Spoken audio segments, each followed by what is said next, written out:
The player base of Monster Hunter World is continually growing, which is damn awesome, and as currently on the Xbox Store the game is on offer for very cheap, which is pretty cool, I thought I'd take this opportunity to share some knowledge and wisdom from what I've gained from over the years, thousands of hours of monster hunting experience. Now, I do not in any way claim to be a pro or anything like that. I'm pretty handy. I've been playing Monster Hunter for a long time, and I put so many, nearly 200 hours into the PS4 version.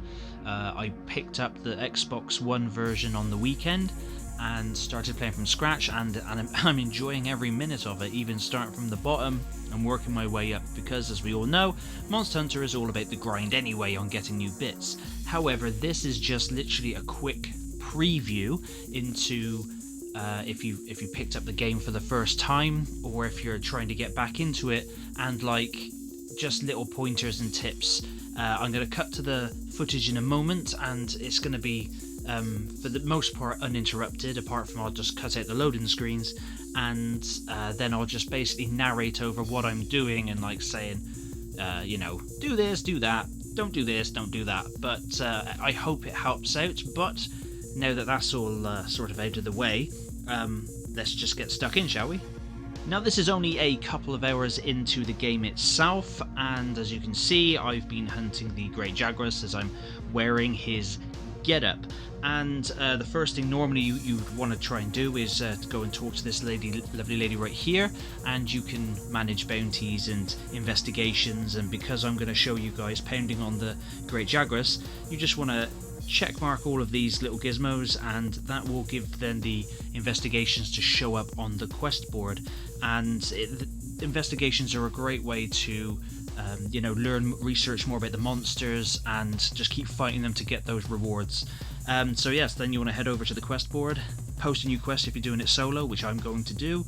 Head on down to investigations, select which one you want to do, and then Bob's your uncle, Fan is your aunt. You just get stuck in. Now, the cool thing is about World is that once the quest is accepted, and it's exactly the same with the older Monster Hunter games anyway, whilst the quest is loading, then I suggest you just go run on up to the canteen, or take the fast travel option up to the canteen and eat. Of course, eating is a massive part of Monster Hunter, as it will give you extra health, extra stamina, and different stat boosts depending on what you get. I always tend to get the chef's choice platter.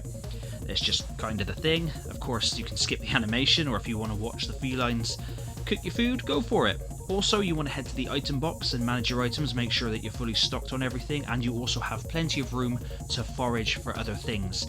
Now obviously, check the crafting list. You can auto craft things by picking up different bits, and it will automatically craft. Say if you pick up herbs, it will automatically craft into potions if you're lacking in potions, and if you have potions and you grab honey, it will then make mega potions. But here we go. So yes, straight in, follow obviously the bugs. I don't know why I missed the key input there, but I did. But yeah, even though I'm fully stocked and all that jazz, it's always good to grab every resource you can and every footprint you can, as obviously it adds to researching the monster and being able to better track it. But yeah, collect all the herbs you see, follow the trail. Pretty standard stuff really, but this is just showing you effectively what a hunt is, and this is a very basic one, a very beginner one, and an easier one. So it's not, they will get more and more hardcore, and I will show some footage on that at a later date. But for now, there he is. Now, he's the first monster you'll have to take down, and, well, I just batter the crap out of him, but the weapon I'm using, the switch, what's it called? The switch axe, is my favourite, because it can turn into a great big massive sword and also an axe, and you can do some serious damage. I've got a separate video lined up talking just specifically about that axe and showing you the true damage of what it can do, but for the time being, this is just all about battering it. Now, you want to it'll take you a while to learn the different attack patterns of monsters and what they're going to do and their telltale signs. Now, of course, the combat on Monster Hunter World is deliberate, so once you start an animation, especially with the bigger weapons like this, you kind of have to commit and then wait for that animation to end. But most of the time, Once you know what you're doing, you'll be able to just dodge as and when you can. But of course, as you can see, this weapon is just battering the Jagras. You could do some serious damage to it, and all the little Jagras running around, they're not really a threat, because like this move here where I'm just wildly swinging the axe, that's crowd control. That will just annihilate the crap out of them. But yeah, like as you can see, it's pretty. I mean, somebody may watch this and say, "Oh, that's boring," but it's not boring. Absolutely not. And just like that, he goes down. Yeah, just fight the monsters, learn the monsters. Once you've beaten the monster, you'll have a minute. If you capture it, you have less, but just go around and collect all the giblets from any of the other smaller monsters that you kill. Any parts the monster drops, of course, don't forget to carve up the monster to just get some extra materials in. And then you just want to have a mooch around to see if there's any bone piles or any minerals for you to mine, and you will need all of these. Now, of course, they all spawn in the same place, so that's how I know where everything is because they're pretty much always in the same place, so I kind of know what's around me. But of course, it's all down on your mini-map anyway, and it all comes with experience, because not only do you need all these materials from the monsters and the environments themselves, you will also need a lot of money, so you will be doing quest after quest, hunt after hunt, and that is what Monster Hunter is all about. It's just one great big hunt. But this was just some gameplay of me narrating over. It's the first time I've done anything like that, so apologies if I talked too much or not enough. I don't know, but just let me know down in the comments.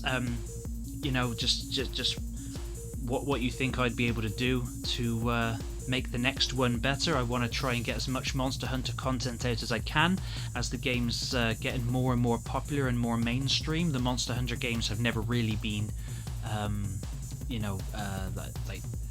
super mainstream. They've always been there, of course, and they are a fantastic series and incredibly popular in Japan, but they are so addictive, seriously, so addictive.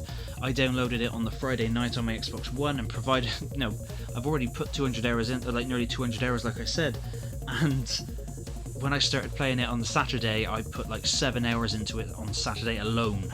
That's 7 hours straight. That's how addictive this game is and how much fun I have on it. But anyway guys, thank you very much for watching the video. Again, please let me know in the comments what you think. Did this help you out at all or not at all? I'm making these to help you guys, so please let me know. But thank you for watching, and until next time.